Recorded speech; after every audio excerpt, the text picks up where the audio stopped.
لە یادی کۆمەڵکوژی موسڵمانانی بۆسنەدا نەتەوە یەکگرتووەکان داوای بە سزاگەیاندنی تاوانباران دەکات و هۆڵەنداش داوای لێبوردن لە بەرامبەر بێهەڵوێستیەکانی سوپاکەی دەکات.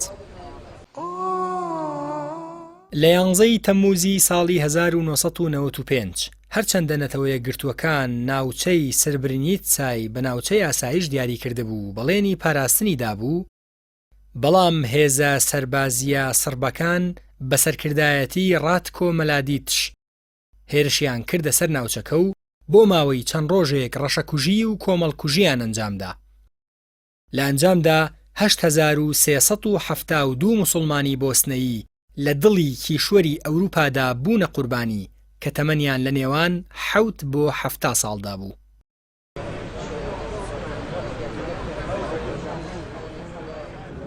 کۆمەڵکوژیە ڕەگەزپەرستانەکە بە جۆرێک بوو تا ئێستاش ڕووفات و تەرمی بەشێک لە شەهیدەکان نەدۆزراونەتەوە.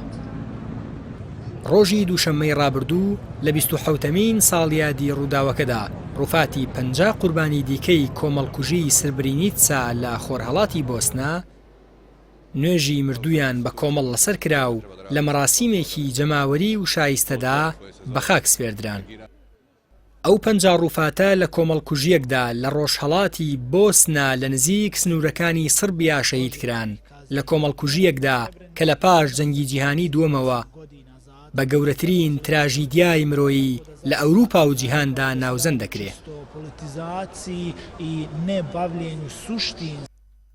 هەرچەندە هێزی نەتەوە یەکگرتووەکان لە سنوورەکە جێگیر کرابوون، پاراستنی ناوچەکە بە یەکەیەکی سوپای هۆڵەندا سپێردرا بوو، بەڵام ئەوان هیچ هەڵوێستێکیان بۆ بەرگریکردن لە موسڵمانانی بۆسنە نەنواند.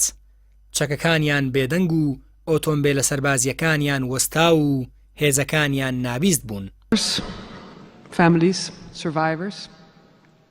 کاجیستا ئۆلۆنگرین وەزیری بەرگری هۆڵەندا لە میانی بەشداریکردنیدا لە مەراسیمی یادکردنەوەی کۆمەڵکوژی بۆ تۆتشاری لە ڕۆژهەڵاتی بۆسنا ڕایگەیاند کۆمەڵگەی نێودەوڵەتی شکستیان هێنا لە پاراستنی خەڵکی سربرینیتسا. وڵاتەکەمان بەشێک لە بەرپرسیارەتی ئەو کارە ساتە هەڵدەگرێ. وەزیری بەرگری هۆڵەندا جەختی کردەوە لەوەی هێزی سربەکان لە بۆسنا کوشتارگەیان دروست کردووە.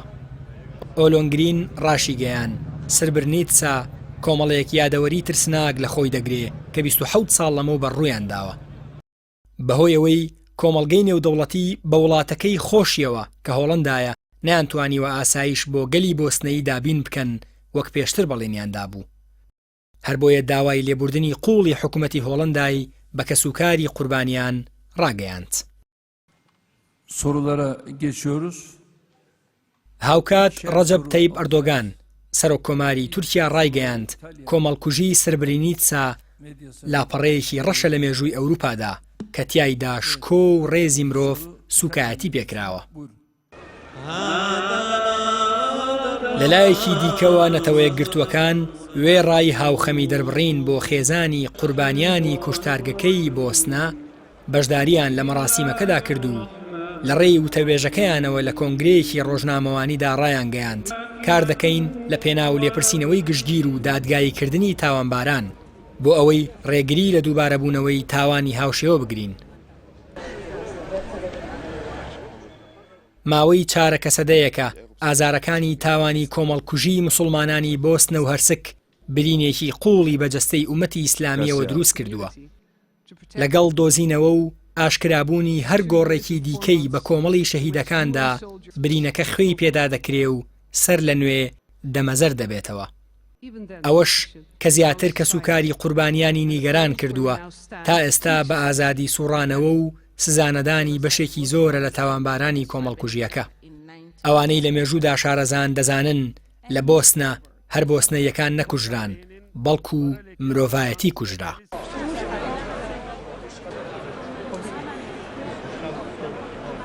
你好，上次你讲的。